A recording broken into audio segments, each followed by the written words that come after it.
Hey guys, what is going on? Team M here, and welcome to a vlog. Alright, so, in today's video, vlog actually, we're going to be talking about the most annoying types of Battlefront players. Now, my inspiration for this video has everything to do with the fact that I play Battlefront a lot. I'm rank 45 at the moment, and I've run into these guys, and girls, gender equality, all the freaking time, and it pisses all of us off. If you can relate to anyone like this, like you see these players all the time, or one of your friends has one of these annoying quote-unquote traits that play Battlefront, then you may want to watch this video to see how many other annoying traits you can find. These guys, just keep in mind that these are the ones that only I find. You may find different ones, these are what I find. Alright, so, the first thing, homing shot abusers. Trust me, these freaking fuckers were bad before the recent update, the recent January update, which is like around Christmas. The homing shot was overpowered because it would lock on quicker than you could fire your blaster normally. These things, the homing shot would have freaking demolished anything, and the fact that the homing shot is now even slower makes these guys a lot less frequent, but you still get them sometimes more at longer range, but since the homing shot's a lot slower, you have more time to move out of the way, so it's a lot easier. Next are pulse cannon whores. Now, that's what I call them, but these guys are not just any pulse cannon users. For me, if you don't know, the pulse cannon is the main better sniper rifle. Screw you, cycler rifle sucks. It does, let's face it. But these guys are not any pulse cannon users. These little shits can abuse the pulse cannon like crazy. They will literally use this thing as their primary frickin' weapon and abuse the bounty hunter trait. Now, the trait was already overpowered enough as is. I mean, come on, let's face it. There's already a low chance of getting a power-up in Stage 1, and if you're good with kills, you can get one early, and those thermal detonators and whatever, or imploders can stack up, and you can get Viper droids and R5 units and infantry turrets and everything. And a well-timed shot from bounty hunter traits can get you to level 3. This is where the pulse cannon abuser makes his mark. These guys abuse the shit out of the pulse cannon, using it at long and short range. These guys can take out snow speeders, ATSTs, fucking anything, TIE fighters even. It's just bullshit. It's kind of like a Black Ops 2 with people who abuse the hell out of the DSR and use the silencer and have power clips and everything. And they use the DSR or DSR 50 in a they can really destroy with that thing. This is kind of like the pulse cannon user. I get killed by pulse cannons all the time because I'm a good sniper for the most part, but these guys can charge up their weapons and you can't see them. They'll poke their head up and just pew, you're freaking dead. Now, next is the DL-44 abuser.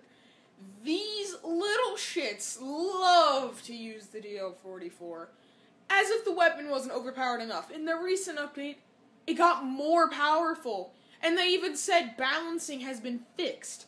Not sure if the DL-44 was one of the ones that they meant, but dear Christ, you can at least fix the damn gun. It's so freaking overpowered. Let me explain. Alright, so basically, you could be walking through the forests of Indoor, which is one reason why I do not like the Indoor maps, for Supremacy or anything for that matter. You'll just be walking along like, yada yada yada, no one's business. Then this dumbass of a rebel will sneak up with the DL-44 out of the bushes and just pew pew, and you're dead in 2 shots. Or if it's a headshot, you're normally dead in 1 shot. It's so stupid. Truthfully, I think one of the only ways to nerf this weapon is to lower the range even less. Now, this gun at long range is still so good, it's so stupid. Not to mention that the user Han Solo can use it, his rapid fire and the lucky shot, yes, you know who I'm talking about, are such bullshit.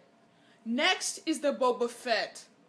Boba Fett is personally one of the best, and honestly, I don't really hate this one as much as anything else, but they should really nerf one thing. The wrist rocket. The jetpack could be nerfed, but they kind of nerfed the amount of time you can use it, and plus you really have to just shoot him in the back, and the jetpack kind of malfunctions, quote-unquote. He's basically a sniper, because he can just stand there, and if you hit him with a sniper, he'll turn right around, fire the wrist rocket, maybe a couple EE3s to make sure you're still there, and you're dead. And this little shit can Boba Fett can just defend uplinks like crazy. Alright, next is the A-Wing abuser. These guys are not just any A-Wing user, and in fact, I can be considered part of this category because I abuse the A-Wing like crazy. Mostly on Junlin Wastes, I have this problem, because I know where the exact spawns are for everything with the A-Wing. And I feel like they're most successful in the Junlin waste because they're so much quicker. They can fucking demolish TIE interceptors, TIE fighters. They can demolish the AT-AT with its warhead missiles. They can take out AT-STs with no problem.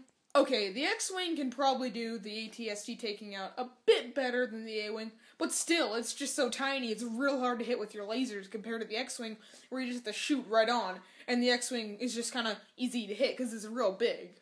Another problem I have with the A-Wing is people who, basically, like I said, I abuse this a lot, especially on the Junlin Waste, when you get it right in the beginning, people can stand with it through the entire battle, and you can be sniping.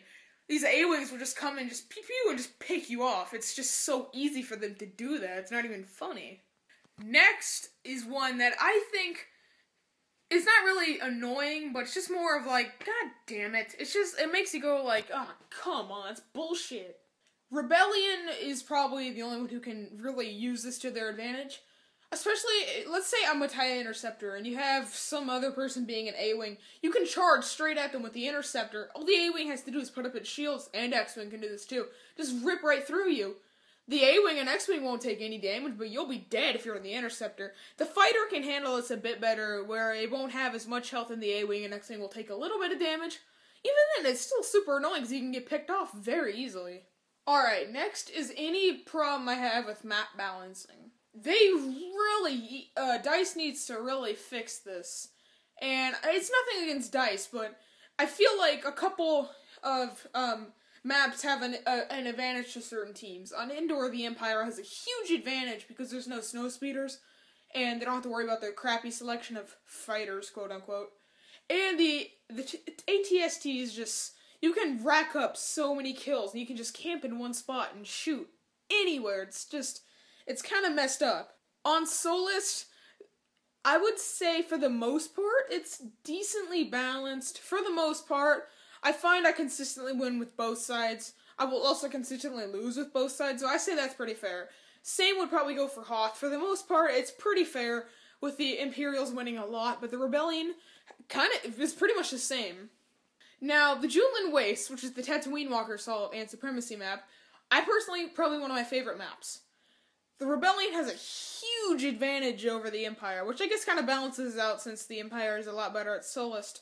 But truthfully, the Empire is a lot more fun to play as because you can just chuck a thermal imploder right in the air, and if it hits, like, if you guys know where the Rebel transport is, way in the back of the map, you always have Rebels just camping out, like, underneath it, and you can just throw an imploder, and they're all dead, pretty much.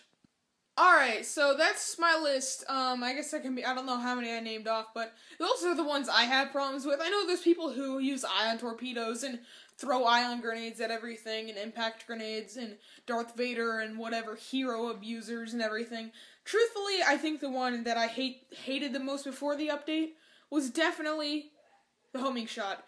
But now it's the DL-44, and I always complain about the DL-44 in my videos, because it's like, the gun needs to be nerfed. A lot of people say it is. Many YouTubers say the gun needs to be nerfed to hell, pretty much. And I cannot disagree with that. It really needs to be frickin' nerfed. Alright guys, oh jeez, my hair looks ugly as hell. Alright guys, if you enjoyed this video, go ahead and destroy that subscribe button. And go ahead, and why not just leave a comment, tell me how the video was. If you guys enjoy and want more vlogs, then give this video a thumbs up. And if you guys want me to do any more Let's Plays or anything, go ahead and leave a comment down below. Go ahead and subscribe, why not? Check out any other videos if you think you like them. Then, well, why not? I'll see you guys in the next video. Peace.